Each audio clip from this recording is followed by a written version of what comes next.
We believe the Lord Jesus Christ is still performing miracles to this day. Our Christian testimonies are nothing short of modern-day miracles, and they should be shared to remind us of who we are in Christ and of how God has been at work in our lives. More importantly, hearing Christian testimonies should encourage and embolden us to share the good news of the gospel. In this story, Lou goes through a series of bitter providences that take him from a drug-slinging Roman Catholic to a born-again, on-fire Christian serving in his church after being befriended by a pastor at work. So stage 4 lung cancer, just thinking about this, I'm 19, about to turn 20. My mom never smoked, never drank. And so I'm like, how could this happen to her? And she never even did those things. Yeah. And so in my, dumb mind, my stupid mind was like, well, then I'm just gonna do all this, that, and so, yeah, that kind of went it. Like it doesn't matter. Yeah. I'm just gonna start smoking. Like the Ecclesiastes sort of thing. Yeah. Mom didn't do any of this stuff, yet she gets look what happened. Yeah. Cancer like this. Yeah. So may as well just dive in. Eat, drink, and be merry. Get after it. I sure did, bro. Yeah, I sang in the church choir. I grew up Catholic. I was doing stupid stuff like selling stuff in the parking lot and then going and sliding into mass and just, I'll ask for forgiveness. And I was holding MJ in his car seat and I was standing in a food bank line. Like, what am I doing, man? I can't even provide food for my family right now. I can't. So my mind's like, okay, what can I do, to gain a little extra? And so it was a struggle of, do I go back to my old ways of trying to figure out how to sell stuff? Because it was a rough go, at the time. Even going to Goodwill or Salvation Army was too much of a stretch. And we were paying like $1,000 when we first moved out here. We were paying about $13.50 then. And I come home to the sheet on our door for our renewal. It said $18.50, gentlemen. And I said, and told Trina, I was like, hey, we gotta go. That's when I kind of officially met James, our Pastor James. And I worked at Costco with him. And he was previously my manager. I just had so many questions, man. And James was so gracious with his time, even while we're at Costco, we would work at like 4 a.m., and I'll just be asking questions, man. Before, I didn't want to die because I would be leaving all the things I liked. Yeah. And then it shifted to, I don't want to die, or I'm not afraid to die, but it came from a prideful standpoint. Like, I'm good. Yeah. Yeah. It came from a very prideful standpoint. I'm not afraid to die.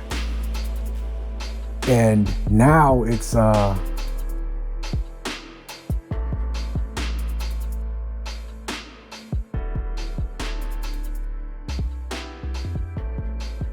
name is Lou Caramanzana, and I was born in Anchorage, Alaska.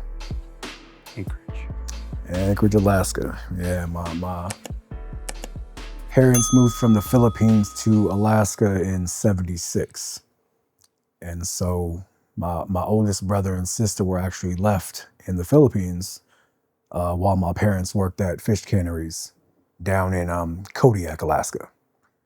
So they hustled down there in the canneries and then saved up enough to move to the big city, Anchorage. And the big city. The big city. I was gonna ask. Yeah. No igloos over there. No igloos, actual houses. Actual houses, yeah. Went from the igloos to the shanties. But yeah, they after they moved up there, I was born in 1980. My brother and sister had been brought over from the Philippines, and my mom. Is that where the majority of your family's from? The Philippines? Oh yeah. Okay, cool. Yeah, my mom had 9 brothers and sisters, and my dad had 14. Dang, dude. 18 total, 4 from a previous marriage from my It's a big family. Very, very much so. They weren't messing around. A lot of cousins. lot of cousins.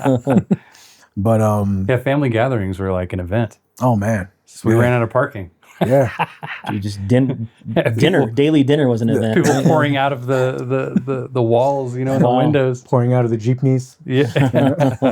But no, we the couple times I've gone back to the Philippines, we would have to go for like a month minimum in order to be able to visit all the family. Oh, that's awesome. And sometimes Wow. it would be gatherings, and at maybe my grandmother's house on my dad's side.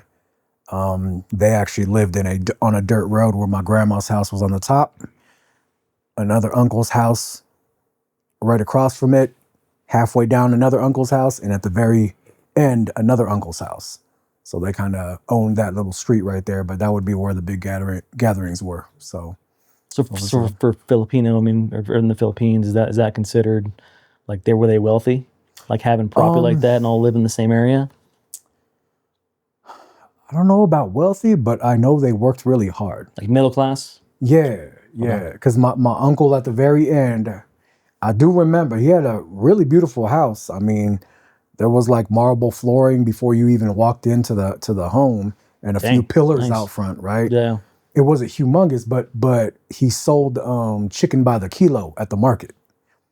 And Chicken by the kilo. chicken by the kilo, and he had chicken coops just lined up, on the cement wall, and that was the first time I've ever seen a chicken with his head cut off, Oh yeah. running around when I was 9 years old. Yeah, Wow. I was like, wow, that actually does happen. Okay, that's Yeah. but It's probably where you learned your measurements of kilo and so forth. pretty much, yeah. But growing up in Alaska, man, it was I mean, I had a good childhood growing up. My pops worked for the state, for the water wastewater utility. He was an engineer, so he had a good job. And I got into music fairly young. Mom put me in a choir when I was like 4. And I sang in the church choir. I grew up Catholic, as a large percentage of Filipinos do. Yeah. That's very prominent. Yeah, very in the Philippines for sure. very much so. Every Filipino I've ever known, which has been several. In And they all have California. Spanish Pretty much. last names, bro. Yep. Yeah. Yeah. One of my roommates was yeah. Santos. Santos, Yeah, his last name is Santos. Yeah, Philippines were under a Spanish rule for like 400 years or something Yeah. like that, give or take. Tons of Spanish last names. So cara manzana Right. is apple face in Spanish. That's awesome, dude. I never put that together. So Manzana, history-wise, it's like, Yeah. history-wise, I'm a quarter Chinese. Okay. And so my great grandfather was Chinese, and my last name would have been Lim, Lim. Okay. And so I learned from my parents that around that time, he, in order to stay alive, to blend in, he changed the last name of the Wow. family. wow, it's true. And so I could be Lou Lim right now, but yeah, That's funny. but yeah, So you're happy that he, yeah, or we wouldn't even be he having did this the covert. interview. He did Yeah, the covert thing. He changed Yeah. the name. So, yeah, we're not going that route. yeah. So I mean, hence- Lou Lim would have been cool it though. would have been pretty cool. Double L. But yeah, that's why there's Double so many Spanish last names in Filipino culture. Yeah. Yeah. But I mean, growing up, I mean, I had a good, middle class family life, and I didn't really get into all the stuff I shouldn't have been doing until I was probably in my late teens. What Because caused that switch, do you think? just kind of wanted my own experiences, I guess, and the culture. I mean, growing up, mid 90s, the hip hop culture, and, Oh, yeah. and trying to be a part of something, trying to be, Thug life, dude. in Anchorage, Alaska, right? I was in high school during that time. I yeah. know. Yeah, same. same. I know what that's all about. Yeah. Yeah, and I so was born in 82, or Yeah. not 82, but 80 as well. 80 as well, yeah. So you, man. And so, I mean, that was really the gist of it. I was very much a people pleaser, and so, I was doing things in order to gain people's acceptance, and I could see that in high school. I played the violin from like 5th grade up until my senior year. Oh, Okay. wow. That's cool. But then I would be the only dude who would be bringing a violin case during lunchtime when all the jocks were like playing basketball. We would play ball, and it's how I met a good portion of my friends, my acquaintances. But I was pretty much a straight arrow throughout high school. I was gonna ask too, like even as a kid, what was your view of like God, kind of yourself? I believed in God, but it was more of a tradition. Like I never learned, I never read my Bible. I was confirmed, to have communion, and then I was given a Bible as a gift. That first page was filled out with Tulu from mom, dad, brother, sister. Right. They put the date and everything. Oddly enough, I still have that Bible. Oh, nice. But that's awesome. Thank you. And it went on a shelf. And gathered a bunch of dust over the years. Ornament. Yeah. And so I never sweet ornaments. A very sweet ornament that I didn't even know was right there. And so I never really learned anything about the Bible reading wise. When I would go to church, I was really there. I love to sing, so I was there to sing. Like that's how I would serve. Yeah. And we volunteered at the church fairly often, but that was pretty much the gist of it. Like I believed, and maybe not word for word, but if you sin, because I was told, oh, you're a good person, but if you sin, if you do something bad, say a couple Hail Marys, say a couple Our Fathers, clean slate, you're good to go. Do some burpees. Right. Say something. Those are Roman Catholic burpees. Hail Mary, Our Fathers, they're burpees. Yeah.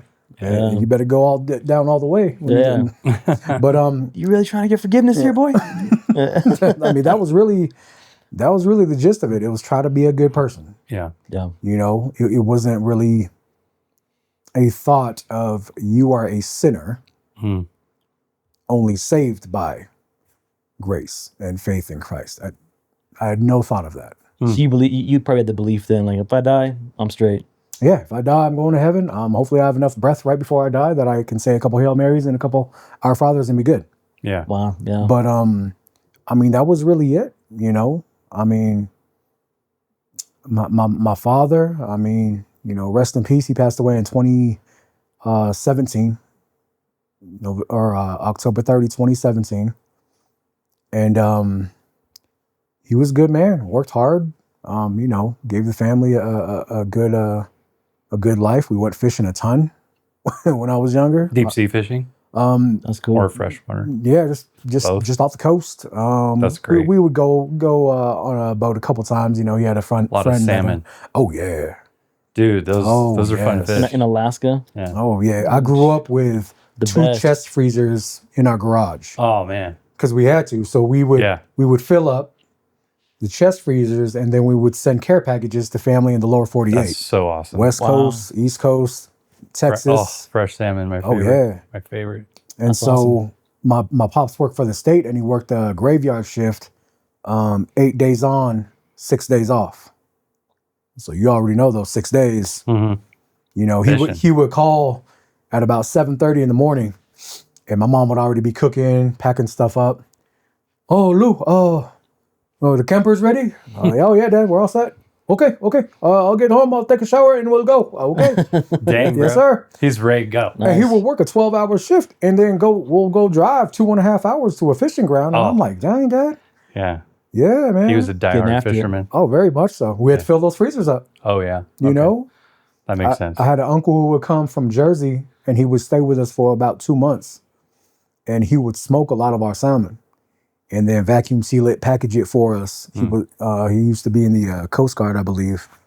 His name was Uncle Underling, but his Americanized name was Mike. Mike. Uncle Mike. So you can call me Mike. Right? I'm actually Fred. Yeah. It's like he would always come with us fishing, all the fishing trips, and stay at our house. And you would turn on our road, man, and you would just smell, oh, Uncle Mike's at it. Nice. Smells cool. like smoked salmon outside. Yum. But yeah, man. Good memories. Very much so, man. I'm Lord willing able to take the boys up there one summer and take them on good fishing trips. We still have some good friends up there, and I still have a cousin up there too, so we could definitely do that one summer and take them there.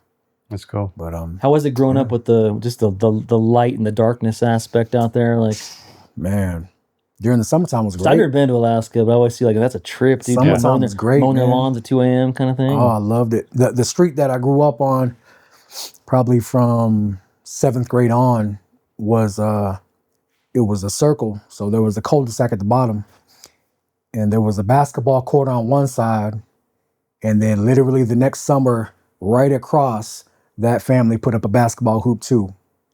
And so we could run full court games. Like as soon as the snow would break up, my dad would be out there with a push broom, getting all the gravel. He'd put them in canvas sacks and tie them up, so that next winter they could be used as weight, for the truck and stuff. Yeah. Or like just give them away, whoever needed them. But yeah, he would be out there too. My dad used to play basketball when he was younger. That's cool. Yeah, he told me he scored 30 points in a game while he was in the Philippines. Dang. Didn't give me context or anything, but he just said it scored 30 one time. I was like, that's awesome. And he's like, Lou, I can throw this football over the mountain. Right? I'm not gonna lie though, it took me a while before I was able to beat him. So I mean, he was good. He's a baller. Yeah, that's awesome. But yeah, man, the light and the dark. I mean, during the summertime, peak of summertime, sun wouldn't set till about 11. Dang. So my mom couldn't say, "Oh, come in when the street lights come on." Right. I'm outside dribbling and shooting. It's like 10 p.m. and maybe one of the mothers would open up the door. "Oh, excuse me, Lou. Sorry, could you maybe wrap it up in the next few minutes?" "Oh, yes, Mrs. Stanton. Sorry, my apologies. I'll be done." That's funny. But it's 10. Yeah. And it's like broad daylight outside. Yeah. And sun's not even setting yet. Yeah. That's wild. That is crazy. Probably looks like this. Yeah. Yeah, it looks like this. I mean, That's June crazy. June 21st, longest day of the year, you would see the sun go down behind the mountains, but it still kind of show a little light. And then, 3 a.m., it's already coming back up again. And I mean, summertimes were great. That's cool. I mean, the fishing season when you're out about fishing, I mean, gave us plenty of opportunity to stay out late and fish. But winter times were hard though. Winter times, especially when I got a little older, it's like you go to work, it's dark. Get off work, it's dark. Yeah. Depressing, huh? I mean, that's probably what it leads a lot of people up there. What do they call it? Cabin fever. Mm-hmm. And alcoholism is huge up there, unfortunately. And I mean, that's probably one of the reasons, when I got older, yeah, man, it was drinking, smoking, and getting in trouble. Do you live most of your life in Alaska? Or? We moved to Colorado Christmas Day 2010. Oh, okay. So we've been here for about 15 or so. Yeah, you moved here after I did. I moved here in 2009. Yeah, about 15 years coming up. So, but you were in Alaska that whole time? I did a couple stints in Arizona. Oh, okay. I went to Arizona when I was about 21, stayed for about a year, did it again, like maybe 2006. Just for a change. Is your family still there in Alaska? Or do you still No. So in 2007, both my parents moved to Atlanta, Georgia. Oh, okay. Because my dad was getting a triple bypass heart surgery. Oh, okay. And I mean, Atlanta, as humid as it is, I mean, the humidity like reminded them of the Philippines. So after he recovered and stuff, they just stayed there. They're like, I like it here. Found a great, found a good Filipino community that was there. And then the senior like living area, it was, it was all apartments and stuff that they lived at. My mom's very outgoing. She'll talk, she can talk your ear off. She can be life of the party. She can be, and so they just met a lot of people there and had a lot of good friendships there. Yeah. Cool. But so what was the shift for you then, like, to where maybe you decided like, I'm gonna start going down a different path. I'm gonna do me. It was, I think it was summer 99. So I was like 18. Just trying to figure out what I wanted to do.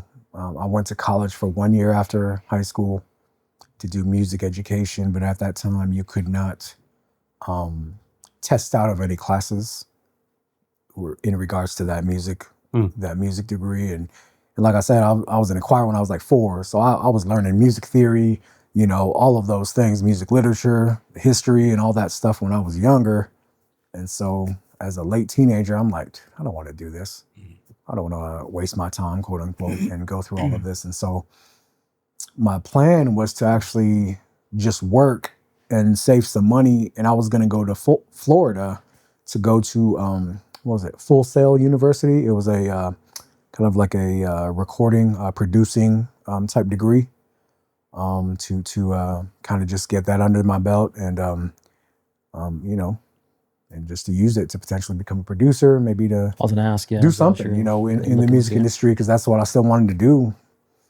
And then April 2000, my mom ends up with stage 4 lung cancer.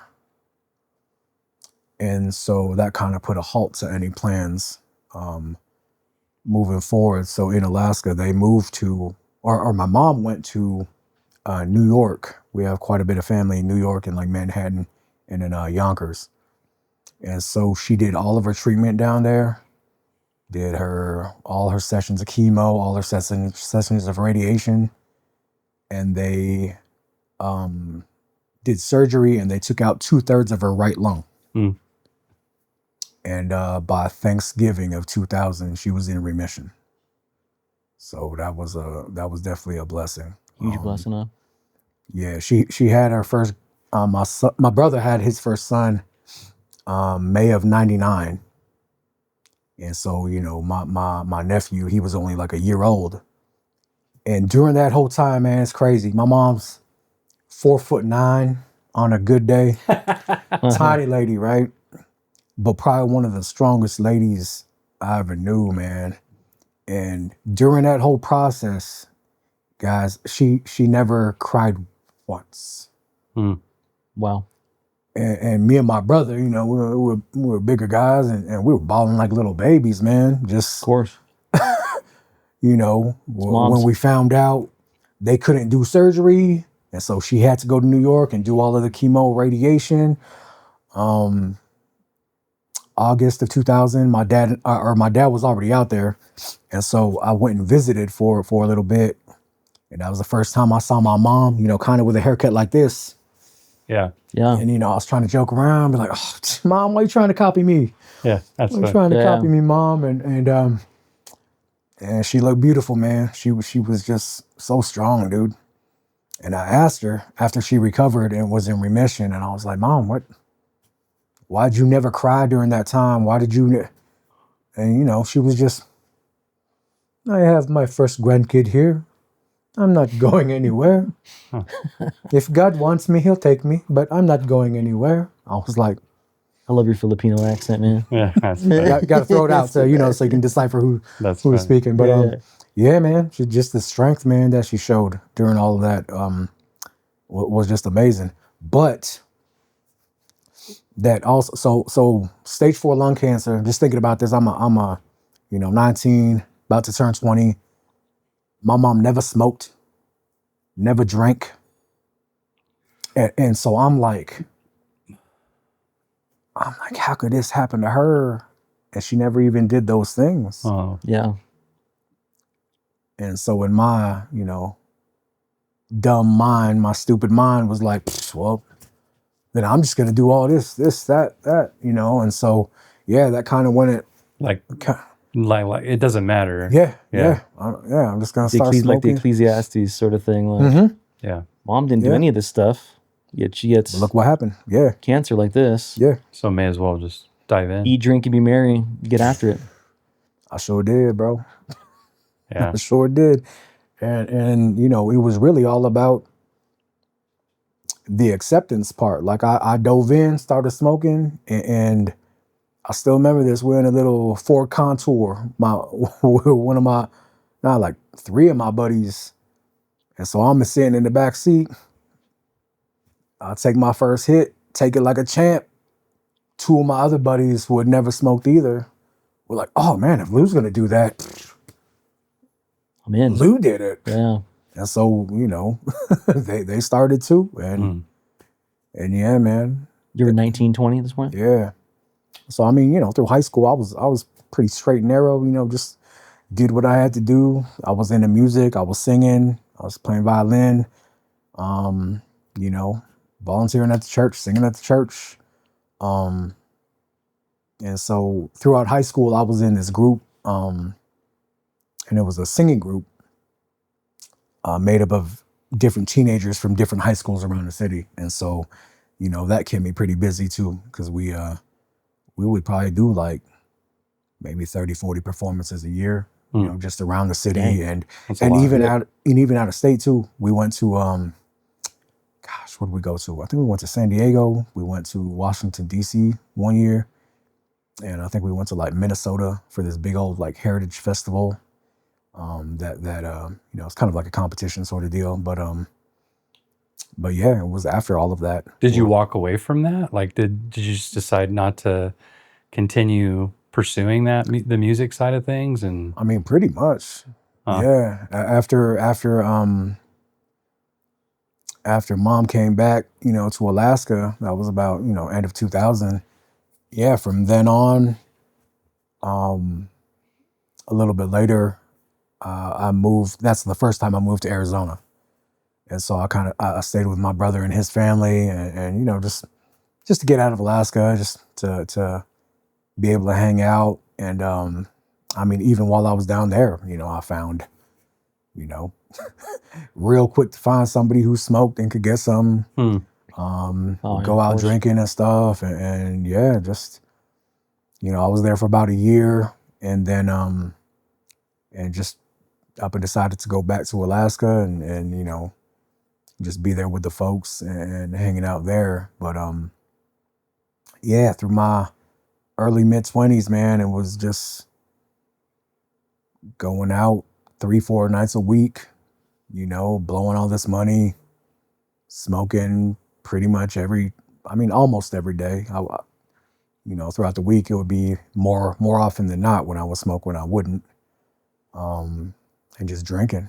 I mean, and health-wise, that was killing me too, because I blew up to like, I was really Big Lou. I was like, I think my highest I got up to was like 310 pounds. Dang, bro.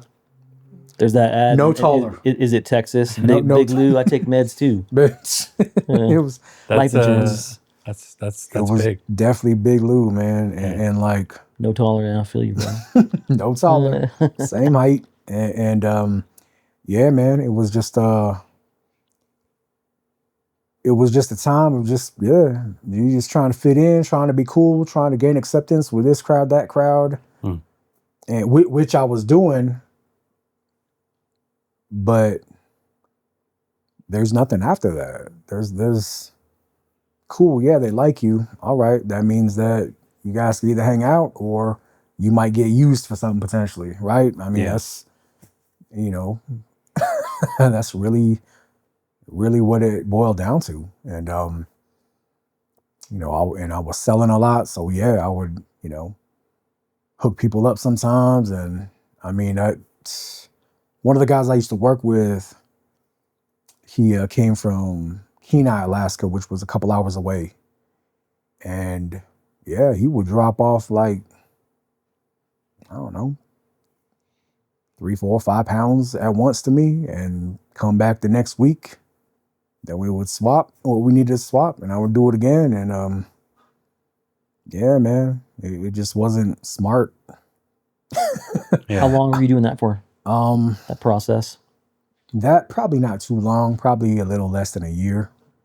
Because one of my buddies was with me, and I probably still had like 1.5 pounds, 2 pounds with me in the back of my little truck, a little Chevy S10 pickup. So, it wasn't nothing flashy. I didn't, let me go get a Cadillac Escalade, right.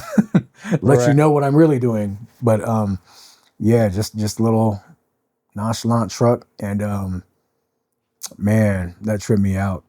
I will always wear my seatbelt. And it was when they started that click of the ticket program back in the day. Yeah, I remember and yeah, I still had some weight with me, and we get pulled over, and my cover was, if nobody was with me, I always had a bag of blankets in my passenger seat because I had so many bounce sheets in the boxes in the back of my truck. And so if it was a where you going, oh, just heading home from the laundromat. So my buddy was with me. It's pretty smart. And my buddy was with me, and so I had the bag of blankets in the back in the bed. So I get pulled over for not wearing my seatbelt. Oh. And I'm like, here it is. And, I was being as respectful as I could. My apologies, officer. I always wear my seatbelt. I'm so sorry. I don't know what was going through my head when we left. We left the laundromat, and just my apologies. And so he said, hey, you got to be careful. There's the new rule, click at the ticket. This could be a $300 ticket. And I'm like, oh, crap. Dude slides me a $20 ticket. He said, hey, be careful. Buckle up. Huh. Yes, sir. And so as soon as I get home, I call my buddy and I'm like, hey, man, it's like, as soon as I get rid of this and you come and pick up, I think I'm good right now. And he was a cool dude. I used to work with him. Dude. Oh, yeah. I used to work with him at a previous job. And so we were real cool.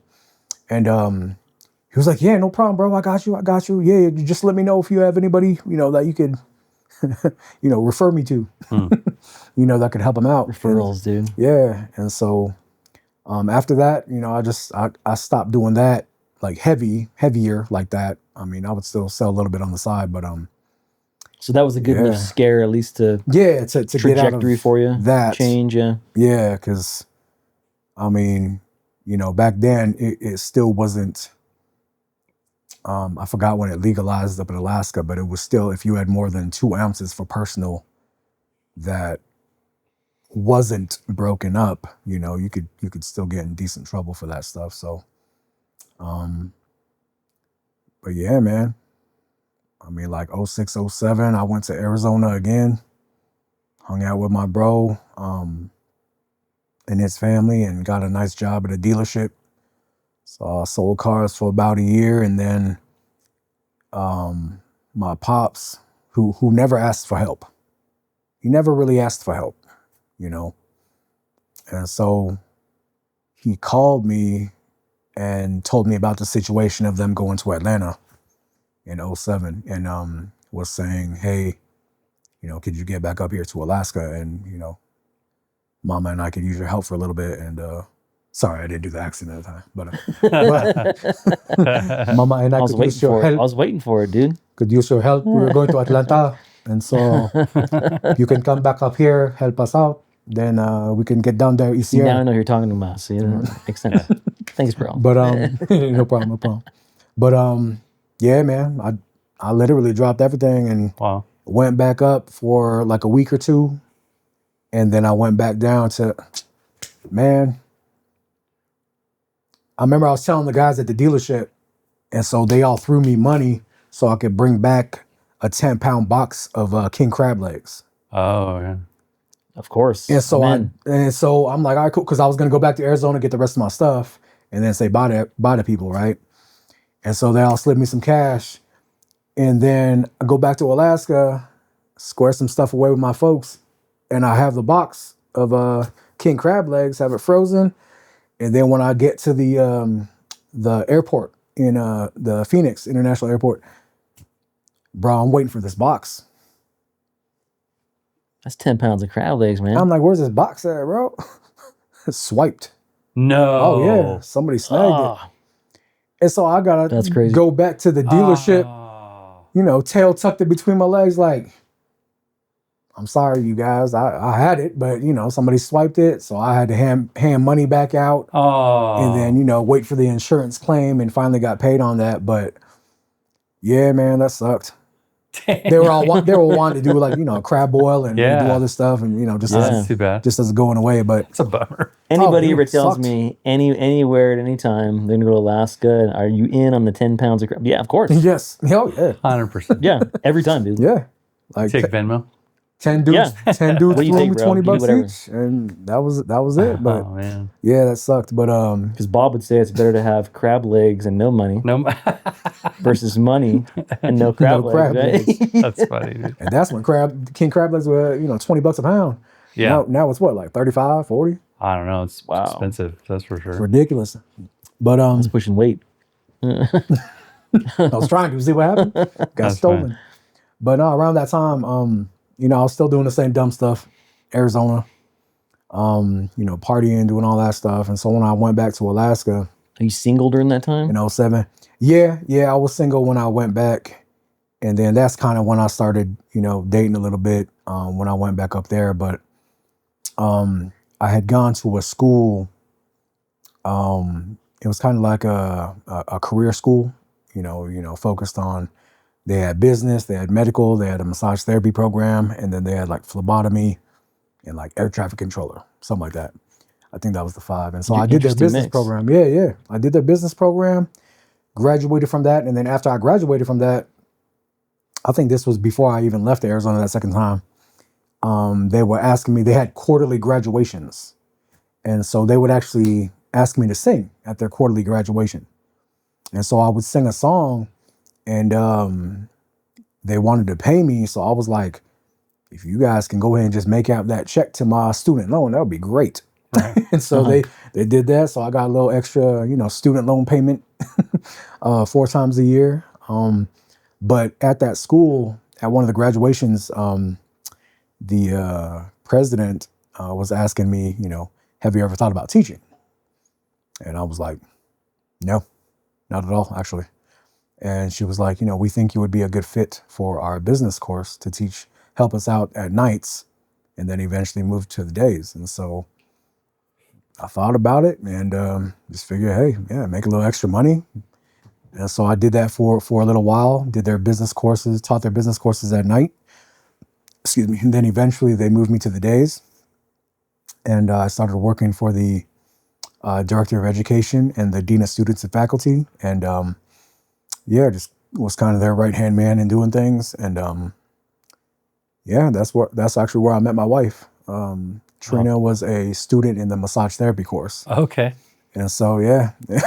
That's cool. Wow, man. Yeah, it was cool. It's interesting how that kind of stuff works. Oh man, it was crazy. And my oldest MJ was like, Dad, when you saw Mom at the school, they taught her, what'd you think? That's I was funny. like, I thought your mom was cute, man. I thought she was really cute, but I was professional, and so I didn't do or say anything. Just had to Didn't make no maintain. moves. Yeah, just had to be professional, and Just then maintain swag. that's funny. That's one of my nicknames from some of my buddies back home. funny. I used to be Big Swag, Big swag. Big swag. Yeah. Big Swizzy. But Was she a Christian at the time? no, Huh. no, Okay. same. Grew up Catholic also. Interesting. Okay. Yeah. And so the way we got in touch, one of my good friends who was a promoter at the time, Alaska, not Anchorage, not a huge place for clubs, things like that. I mean, there were some, Right. Sure. but he used to live in Seattle, so he would bring up a DJ once a month from either Seattle or Vegas or LA, and we would make it a big deal at one of these clubs in Anchorage. Do the red carpet, do the rope, do the everything, right? Oh, okay. And so I would help him. I would be a bouncer for him during those evenings. And one of them was coming up, and my wife, obviously not at the time, she was asking me, could one of our friends was having a birthday that she wanted to get a table for, get a bottle, get all that stuff. I was like, yeah. I was like, yeah, I got you taken care of. And so I wrote my number on the back of my business card from the school, and I gave it to her. She still has that to this day. Oh wow. But, That's cool. But That's funny. Memento. yeah, that's how we exchanged information, and then was able to hook them up and help them out, and that's how we kind of started chatting from there. And so we kept it very under wraps the whole time she was in school. One of the days, I don't know what was going through my head. Maybe I just didn't care. But one of my good buddies, he picked us up from the school to go have lunch. And when we got back, it was supposed to be half-hour lunch. We got back like an hour and a half later. Oh, geez. He drops us off right up front Oops. of the school. We just go in, I beeline to my office. I'm working for the education and for the director or the dean of students and faculty. So, I go to her record and I'm like, make sure there she was not late. Let me check out her That was grades. my fault. Okay. That was my fault. She was late, right? So yeah, that's funny. And so, but yeah, when she finally graduated, we started holding hands, and people were like, Trina, Mr. Lou. And so, yeah, from then on, we just started dating, getting to know each other, and yeah, it was cool, man. It was what was that, probably 2009 or so, and then I was right before you moved here. Yeah, 2010. So my birthday, November 12th, 2010. On the 13th, we had I had a 30th birthday party at one of my buddy's sushi restaurants, and there was probably like 40 or 50 people there, and then that's where I proposed to her.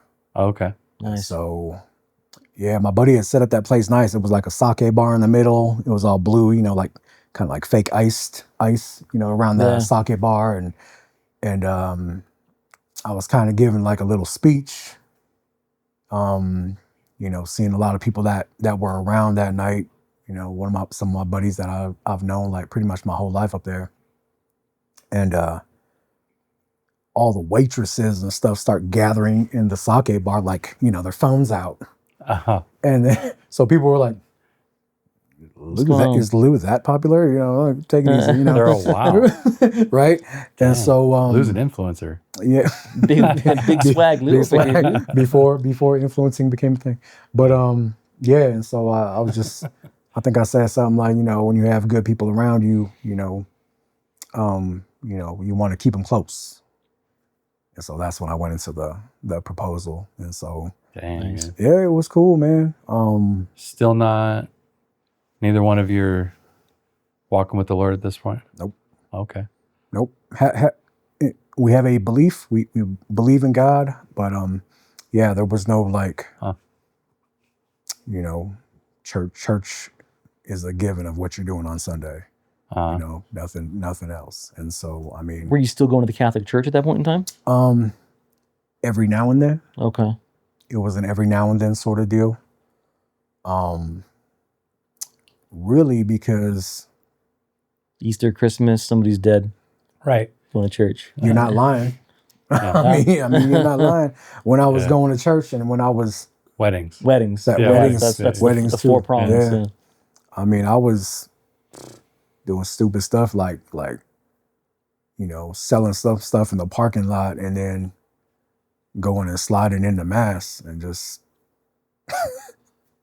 I'll ask for forgiveness and I was just gonna say my stuff when I go inside there. It's not uncommon though. It's like for the Roman Catholic outlook when it comes to confession, those kinds of things, like and the sacramental system, it's an imparting of grace, right? And so as long as you're going, right? So if you're allowed to enter, you're going to receive grace. Grace will be imparted to you. Yep. That's why it was such a big deal. Not to get on a tangent, but it was such a big deal during the Reformation when some of the popes, out of battling with national leaders, like Germany is a good example of this, where they shut the doors of all the churches, and forced the emperor state, to grovel all the way to Rome and beg for forgiveness to open up the church doors, because the church doors, the opening of the churches and mass was a way of them receiving grace. And in a sense, it was a condemnation. It was an excommunication of the nation by shutting the church doors. And so, it makes sense that you would have that outlook, because, as long as I'm going, that means I'm in good standing with the Lord. it doesn't matter what I'm doing. It's in a sense. Completely a double life, Right. So you were doing the confession booth thing too? Man, I With think the I father did that. behind the obscure. I think I did that a lattice, couple dude? times before I got confirmed, and then maybe once. After Really? that. Because I wasn't really seeing anybody else do it. Yeah. I'm like, So that wasn't a common practice then. maybe for some, very few. At least that you saw, yeah. Yeah, that I saw, because there were certain times they would do that. And, if I was volunteering at the church or doing something for the music, and because my sister helped also, she conducted the contemporary choir that we had. And I would, either play violin for it or just sing. And so sometimes we're at the church doing those hours when they would have confession. And nobody in the corner waiting to go in and confess, So it was something that, if that's what we're supposed to do, there was very few people that were doing it. More of a rarity you were seeing, yeah. Exactly. So you felt then here, you're Catholic, you're like, I'm gonna slang here in the parking lot, do my thing, make my money. I'm gonna go in here, ask for forgiveness. Yeah. And then go back out and continue to do my thing. Do it again. As long as I maintain that asking for forgiveness, then I got the absolution, I'm straight. Yeah. And that's why you see in like mafia movies and gangster movies. Oh yeah. It's super common. They're all going to church. Right. They're all Italians that are But then they're like Catholics. they're killing fools and Finish up a hit and then go. This guy stole from me, did us wrong. And to them, Can it's you like, forgive me? yeah, we're gonna go do this thing, and this is a part of their culture, and it's This is how that balances it out. well, in their mind, they're good. Their mind, yeah. Hey, you know what? there's a lot of Christians, to be honest, that are like They're that way. that have a very Catholic view of like, oh, I cried, like I confessed, I'm good, but then it's like no change in their life, no Continue. fruit, Right. Yeah. just continue in their sin. They But I think came that to they church, think though. they're okay, but I came to church. Yeah. I did the thing. I did the thing. It's Yeah. the old checking off the boxes instead of, really diving deep into your heart. Yeah. Well, the problem is that I don't see that my life, the coram deo, right? A life lived before God, and that it's how you brought up Ecclesiastes earlier. It's how Ecclesiastes ends. That in the end, all things will be brought into an account. You'll give an account for your life before the Lord, and If you're God, obey His commandments. You'll be straight. that is the duty of man, right? Mhm. And so they don't see that a life lived before the Lord is just as important to the Lord as attending a service. It's the same thing that Israelites got in trouble for with their sacrificial system. It's like I can live this, you talk about double life, right? A life that does not at all honor the Lord. Yeah. Yet, but I did the thing. I did the sacrifice. And that's where, you hear texts like in Isaiah where he says, I hate your sacrifices. I hate your feasts. And the and the reason why is like you don't understand the reason for them. I hate your prayers. I hate everything. They're an abomination, by They're the an way. abomination. Abomination. Right. And that's because Right? you're living in such a way where you're missing the entire point. Like it's not, God doesn't care about the act in terms of, doing the sacrifices or the feasts or going through the ceremonies and a ceremonial view of Christianity or a ceremonial view of religion just at all. God hates, It's like, so, but it's super common like that. Most definitely. Yeah. I would say probably that's way more common than we might think. Right. For sure. So what year did you guys get married?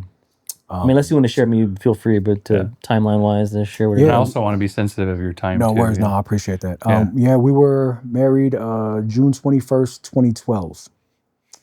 Nice. So June 21st was my parents' actual anniversary. And so they were able to come down here. We lived up in Parker, Colorado at the time. That's where we first moved. And we got married on their 40th anniversary. Oh, that's cool. And so, we And that was shared purposeful? anniversaries. Yeah. At first, we Man, wanted you're a good to, son, dude. well, we wanted to do the let's go to Hawaii and this and that. And we're like letting people know. And, there's people who are like, oh yeah, we'll try our best to make it. It's like, you can't try your best to make it because you're part of the wedding party. So, and so we wanted to do that. We wanted to do that Those big old ones. thing. But then Dude, I'm telling you, man, we our whole wedding ended up costing $500. It's not bad. Nice, man. I wish I think Trina wanted this right? like dress that was like $500. But then when we decided like, let's do this small, we invited, some family who could make it and then friends. So in Parker, off Parker and Main Street Road, there's a park there and there's a gazebo. And so I rented a permit for the gazebo just in case, right? And across the parking lot, there's like a little water park. It's got like 2 big slides, and there's a water park. That's where we had the reception. I was just saying, perfect. Oh yeah, straight shot to the reception. Oh dude, it was great. Kids loved it. Yeah, kids loved it. We had L&L Hawaiian barbecue. Did the catering. So nice. And then my mom, Filipino mom, she gonna cook. So she cooked a bunch of stuff too. And then, yeah, we had it there. Good thing I had the permit though, because like half an hour before we're supposed to get married, this lady starts setting up speakers. And I was like, excuse me, man, can I help you? She was like, oh, I'm about to teach a Zumba class. I was like, no, you're not. Not right here. I'm about to get married. I mean, that sounds lovely, but so I let her know. And she's like, oh my goodness, oh, you're about to get married. Oh, let me call my girls. I'll tell them, we'll switch it. I was like, yes, ma'am. You can have headphones on and do silent Zumba, but you ain't doing that. They're all off in the background. Dude, silent disco Zumba. But yeah, that's where we got married, man. And yeah, it was during that whole time when we were married, we were trying to find a church. I mean, we'd go to a couple Catholic churches every now and then. Because at the time I actually worked on Sundays at Costco. That's where I used to work, and they paid time and a half on Sunday. So it was like, okay, cool, big money. Let me get that. Let me get that Sunday shift. Yeah. And so after doing that, it was a struggle of, do I go back to my old ways of trying to figure out how to sell stuff? Because it was a rough go. Oh, I see. Yeah, trying to make that extra cash. Yeah, man. I think MJ was born May 25th, 2013.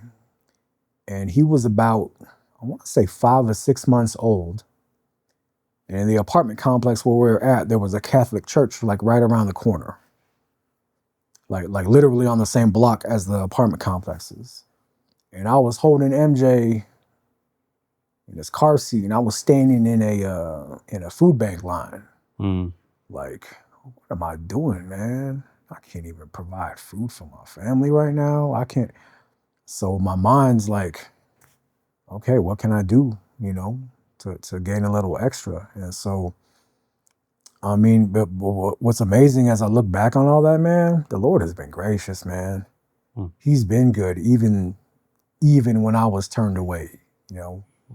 When I was an enemy and not even knowing it. And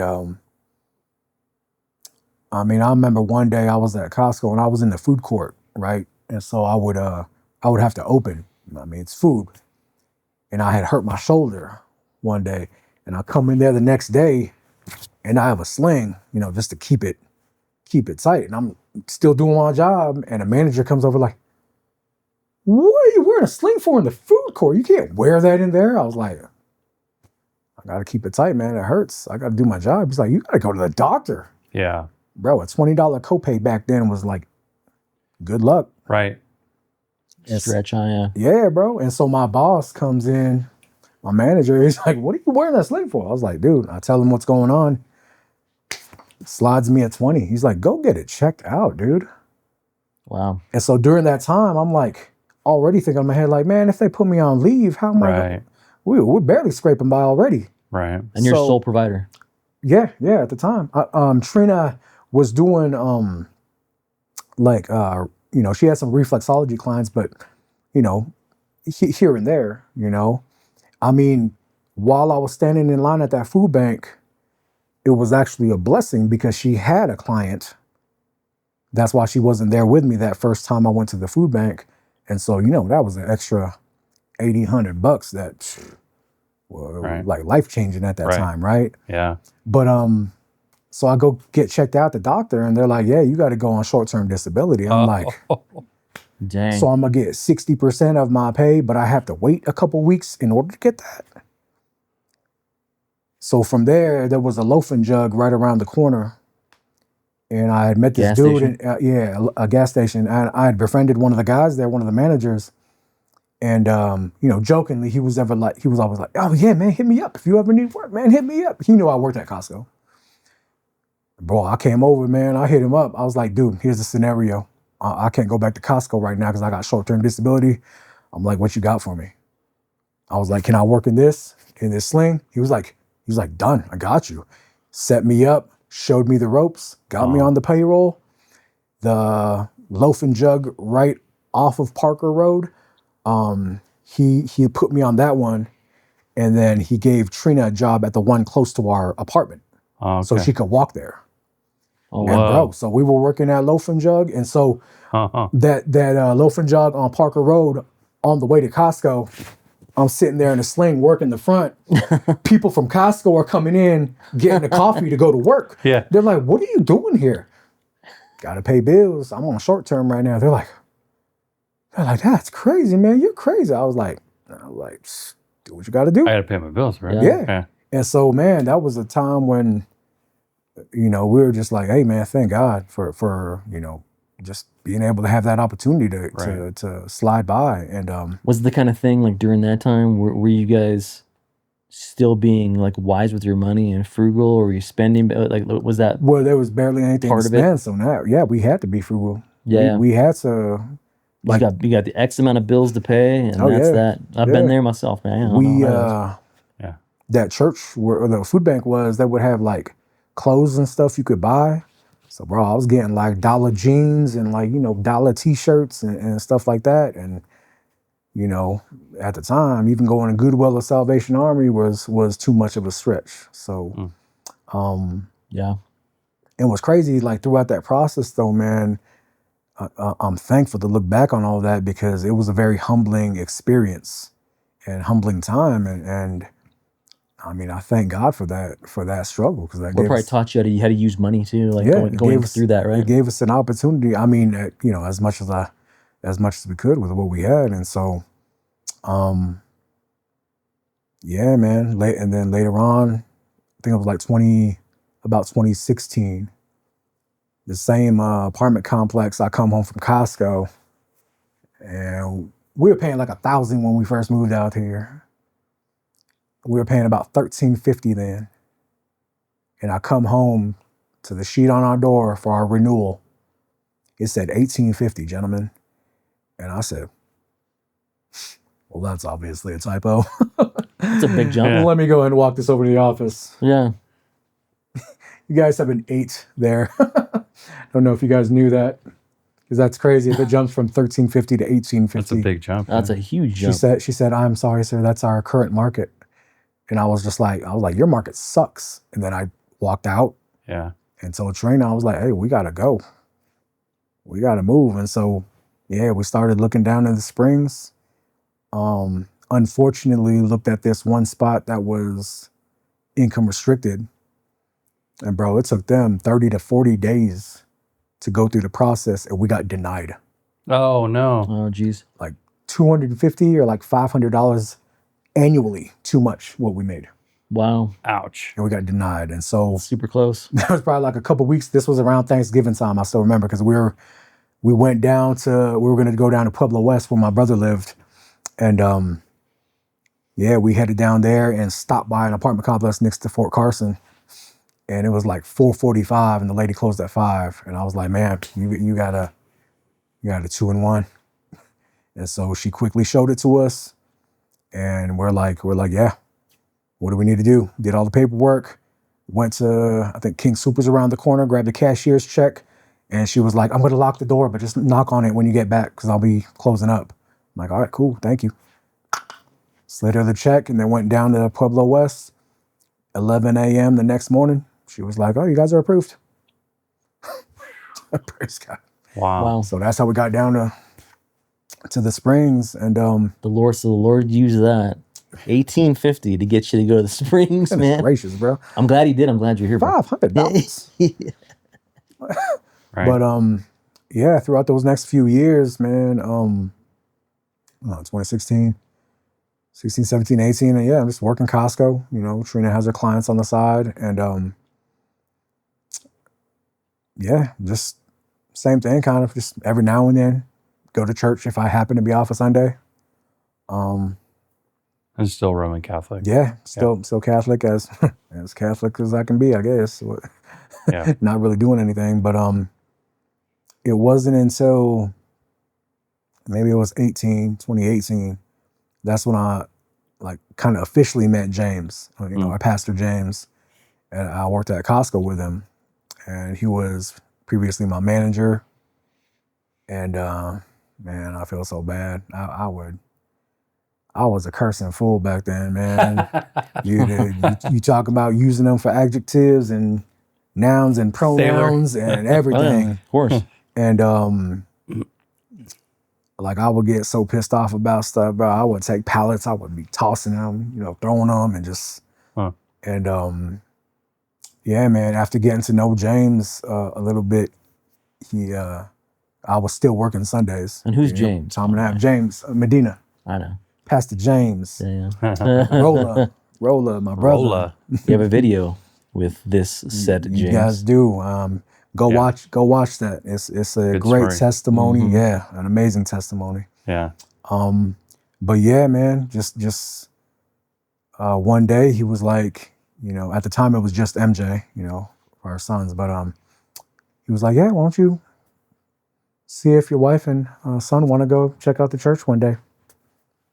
I'm like, okay, cool. I mean, we've been looking. The last Catholic church that we went to, during Mass, they did a PowerPoint of how much a project cost the church, because when it got built, it wasn't facing the correct way, and they wanted it to adjust to be able to face the mountains. Say what? So that project and how much it cost, they made a PowerPoint. And they presented that thing. And so we're first-time visitors, just like, now, my good people, this is no ordinary indulgence. This will build St. Peter's Cathedral in Rome. Wow. you know, like that's a lot of money. Why would you even do that now? Right. And so, you know, it was around that time where James was like, you know, have him check out the church. Trina and MJ checked it out. That's a trip. Dude. And at church, you're like, if you want to get some dudes out of purgatory, Right.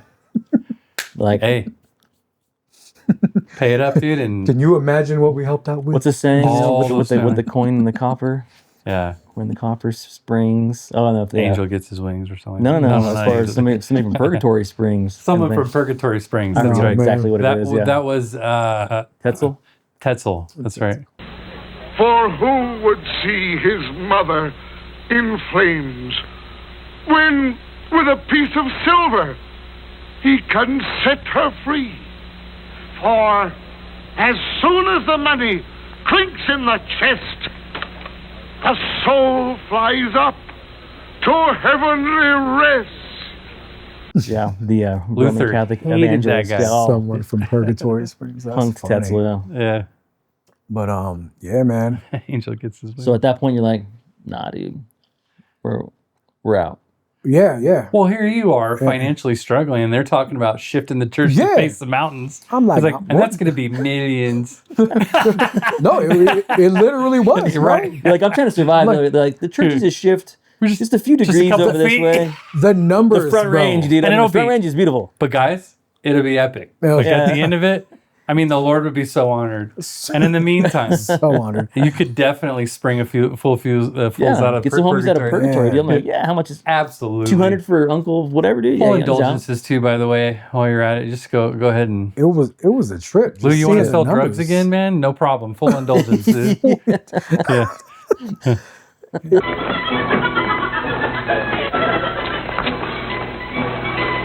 Willie, all that Look at me. Oh, I. Oh, good Father Martin. Good Father Martin. Oh. We'll see how you feel about good Father Martin after you've been to confession. I don't have to make no confessions. No. My sins are all forgiven. Whatever. Who says so? Pope himself.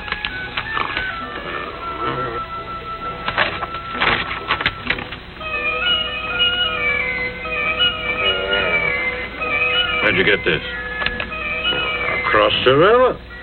I paid good money for it. Tetzel. So help me God. I'll put a hole in his drum. Yeah, man. So, oh, that's hilarious.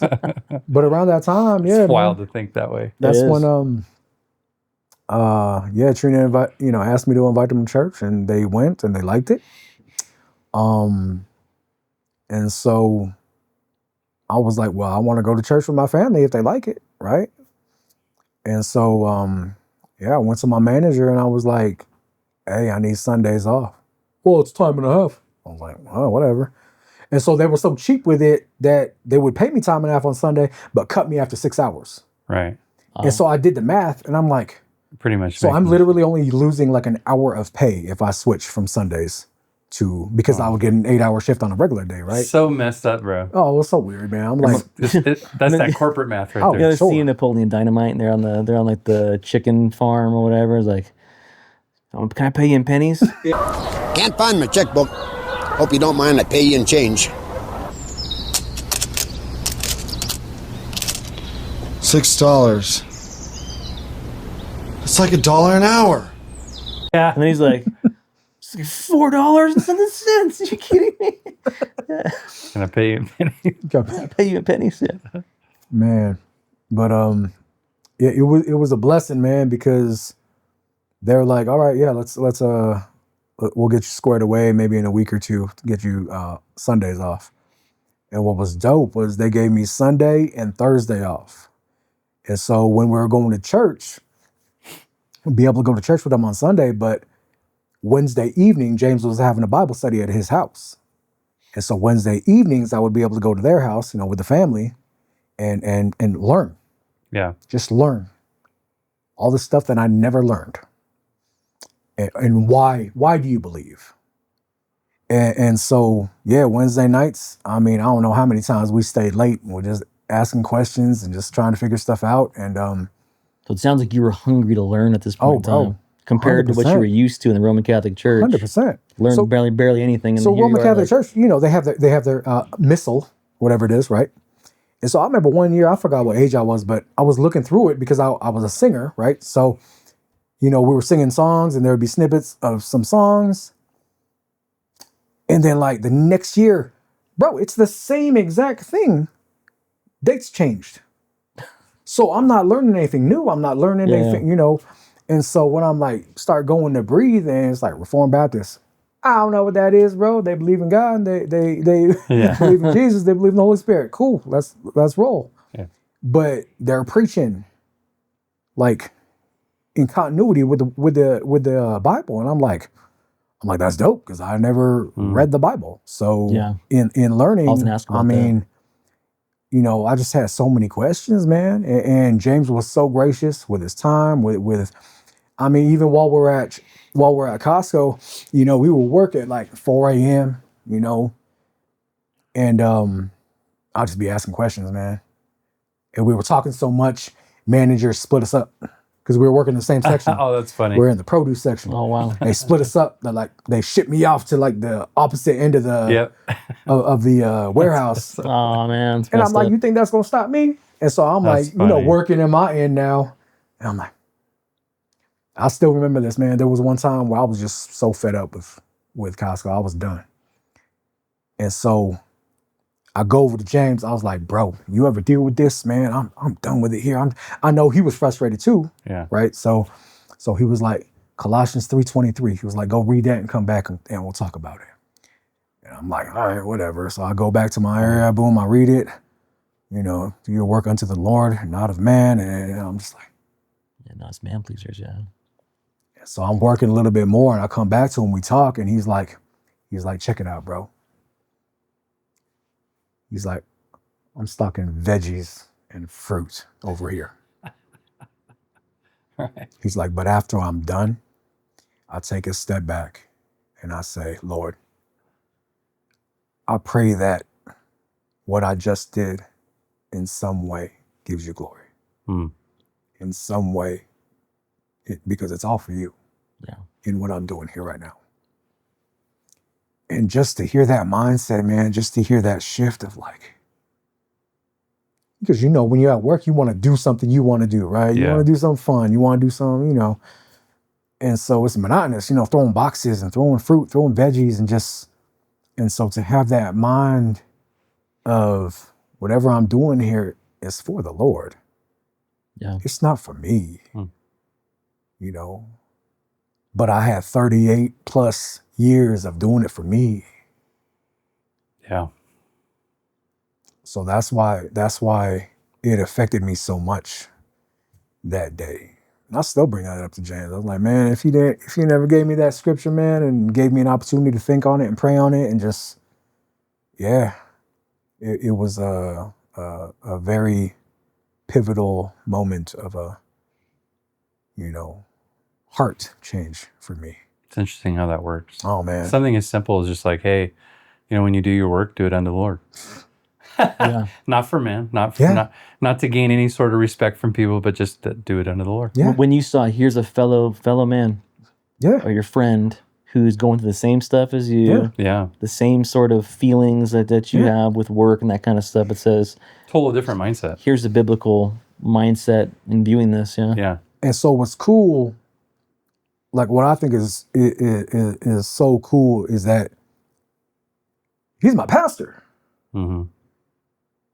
And so to hear that from him, because growing up Catholic, you see those robes, you see the head, you see the headdress and all that stuff. It's like, I don't even want to get within 10 feet of you, man. I'm gonna dirty so I don't even want to talk to you. Right. I don't even want to, right? Yeah. And so might knock your sweet hat off or something accidentally. And then I might defile you just by being in your presence. Straight going to hell, right? As soon as and so to be able to talk to my pastor about that and to know that sometimes they share the same struggles, and I'm like, oh my gosh, man. Yeah. It just opened up a whole new just a thought process and really a prayer life for me in that. It's like, Lord, we're all sinners. And if it was left up to us, that's the road we would be on. Mm-hmm. That's the road I was on for how many years? And so... And what's crazy about it with, in your Roman Catholic experience, you probably would have thought you were fine. Oh yeah, because I was a good person. I'm a good person. Right. That sins sometimes. But this is a big shift. This is a big totally shift in the mindset. Because so how I grew up and how Filipinos are really kind of in general is a very prideful people. Yeah. And so you bring that into a thought of a religious thought of you are a good person. But you sin sometimes. Right. How puffed up are you? Yeah. That's how I was, pretty much all the time. Like, you just try to do good, but to really understand it and know that, man, you're just a sinner, bro. And it may not even be regenerated around that time. Close to around that time, because we were still going to the Bible studies and just learning more. And March of 2019 is when my wife and I were both baptized. Wow, that's so cool. And so it's funny. I love that. Yeah, she was about a week away from giving birth to our youngest. And so in learning what I've been learning, you know, jokingly, I'm like, yeah, keep the belly out the water. You know, we don't baptize babies around here. You know, jokingly we were saying that, but in my mind, I'm like, yeah, that's truth. That's you know, Yeah. Keep the belly out the water. Yeah. But yeah, That's man. funny. And so we Spurgeon said you don't baptize babies because they wet themselves. They wet themselves. That's really funny. But yeah, from there, you know, just being able to use the gift that God gave me in music, and to be able to, you know, initially, you know, I just wanted to sing, and then you know, a little bit later down the line, around like, you know, 2020, you know, James and I sat down and was talking about being a worship deacon, and I'm like, what is that? I'm like, what is that? What do they do? And so, just to be able to have helped lead worship, you know, for these past several years, and just learn and grow, has it's just been a blessing, man. Yeah, you get to now walk in those gifts that the Lord has blessed you with, like, and you're a huge blessing to the church. I know that. Oh yeah, it's cool, man. Like Praise it's neat to see how the Lord redeems those things, and you know, you're definitely gifted. Yeah, for sure. It's God, man. It's Yeah. all Him. Well, it's funny when I was younger and somebody would be like, "Oh man, you sung that really well. You played that really well. Oh, that's awesome."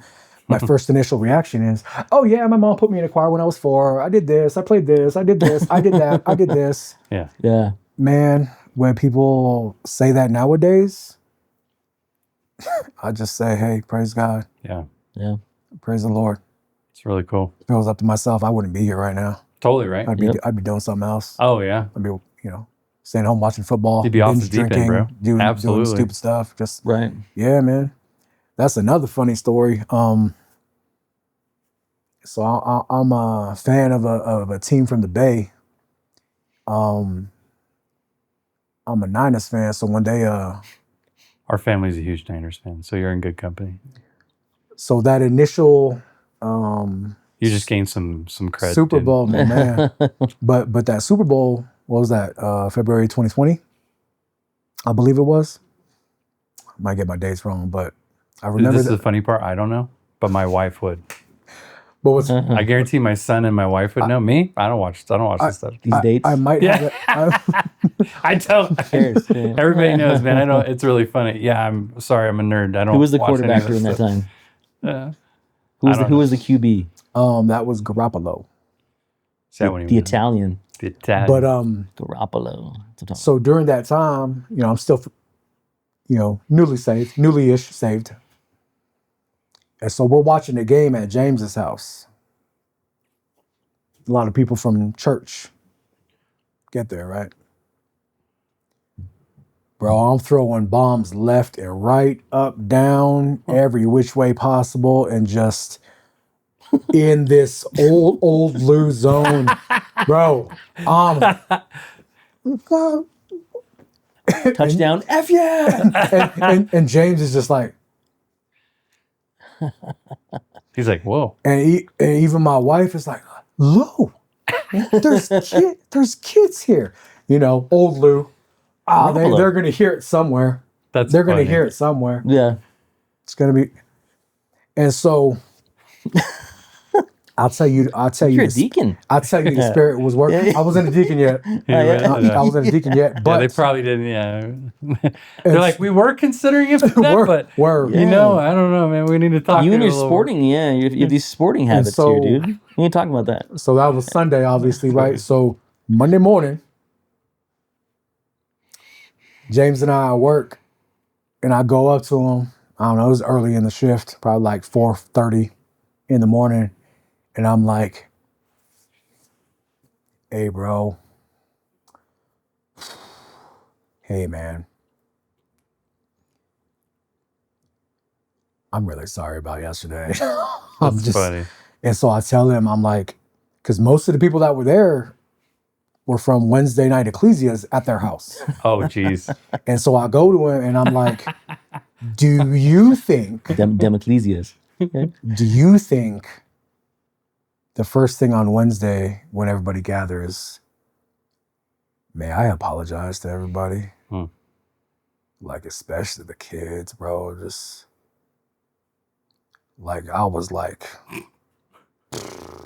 humbled beyond everything, bro. Just and then James had the face of like, yeah, we can do that. Yeah. That'd be good, yeah. Because he told me like after the fact, a little later down the road, he was like, bro, during that moment, bro, I was just standing there, just seeing the Spirit work. Yeah.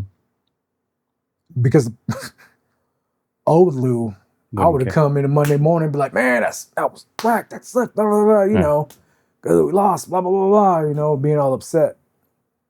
But he was like, man, I was just so thankful for that experience to actually see the Spirit work. And then you initiate the conversation and you wanting to apologize and make right and you know, especially talk to the kids. It's changed heart. So I was just gonna say it's evidence of a changed evidence heart. of a change. Bible says bear fruit worthy of repentance. Like that's fruit, and then you know, I'm sure you experienced just seeing grace. Oh man, right? Everybody was very, you know. Like I said it before on some of these, it's a blessing to be in a gracious church. They're like now my kids are dropping F-bombs Many like churches Uncle Lou, dude. not very gracious. Yeah. Now we got to work for that. We're gonna hear it somewhere, guys. Mom, we got to hear it somewhere.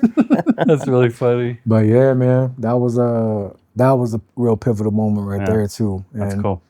What's funny enough is a handful of years later, the rematch happens. Oh yeah. And we're watching it at James's house. That's funny. And people are just like, what's Lou gonna do, dude? Here we go. You know, Get ready, Lou. And I'm just sitting there, bro. I'm watching. I'm just enjoying the game. Yeah, we lost. I'm like, it's all good, man. Full circle. That was a good game, man.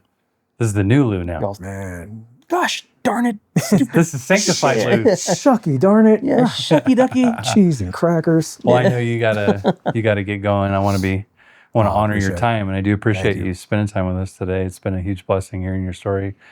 Your story is cool because it's not like this shocking, you know, really it wasn't that, I mean, crazy comparison to some, you know. But what's neat, you weren't a kidnapper, a pirate, right? Yeah, what was a horse wrestler, cattle wrestler. Cattle wrestlers. Yeah, but it was like wrestlers, you know. I love the fact that it was like just this transition over time, and like the Lord gradually at work in you and your wife's life, and it's really cool. What would you say to someone watching this who might be wrestling with something similar, you know, kind of going through the same thing you were experiencing, sharing a similar experience, whether it be, you know, struggling financially or even like from the Roman Catholic side of things, that perspective, you know, what would you share with them? How would you encourage them?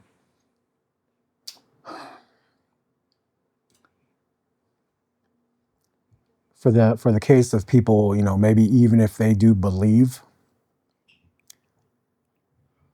but they aren't doing the things, right? Attending church, being together with a church family, you know, understand that even if you know Christ, life is still hard. We still go through struggles. You know, especially in this process of sanctification, it's a daily battle. It's a daily battle because we've come to find out, obviously, when good things are happening in your life, and I'm talking about good things like, you know, God being the center of your marriage, you know, being able to bear burdens with one another, being able to know how to pray for one another. You know, even within all that, the enemy is primed to attack. But for sure. I mean, I had this very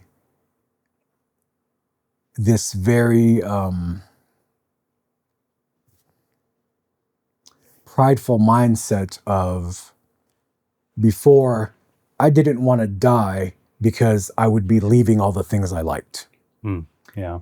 And then it shifted to, I don't want to die, or I'm not afraid to die, but it came from a prideful standpoint. Like, I'm good. Yeah. Yeah. It came from a very prideful standpoint of like, yeah, I'm not afraid to die. And now it's, I'm not afraid to die because I have a Savior who was already sent. Mm. Who already died in my place. Who is risen and seated at the right hand of God. And that's such a wonderful truth to know and have, because people try to find their identity in any and everything this world can give them. Mm-hmm. Right. Yeah. But our identity should be found in Christ. And for those that could potentially be watching who maybe don't know Christ, if there's opportunities given to be invited to church, to listen to somebody's testimony, to know and understand that there's other people out there who potentially have struggled with the same thing or currently do struggle with the same thing. I mean, the answer's out there. Sorry. And the answer's coming to you by way of phone, dude. By way of phone. Yeah. But yeah, it's right on for it. Yeah, man. It's just been a blessing, and the Lord has been gracious, and you know, at prayer time, my kids always, you know, thank the Lord for His grace, but we're also learning how to be graceful towards one another. Mm. I think that's been Amen. one of the tougher things, because we're thankful for all this grace and mercy that God shows us, but if we can't even show grace, you know, to a brother or a sister, what are we doing? Yeah. You know, Right. So that's been a big theme, actually, of a lot of our discussions, our interviews with people and their testimonies, is being, because we realize the grace that we received, being willing to now extend that to others, even when, like you're saying, it's hard. Yeah. And it's especially hard with people who are close to you when they wound sure. you. Oh, yeah. Yeah. Yep. 100%, man. And speaking of death, I couldn't help but, I know we're closing here and you have to jet, but you know, I couldn't help but think of the story you shared just about the car accident in 2023. Yeah, man.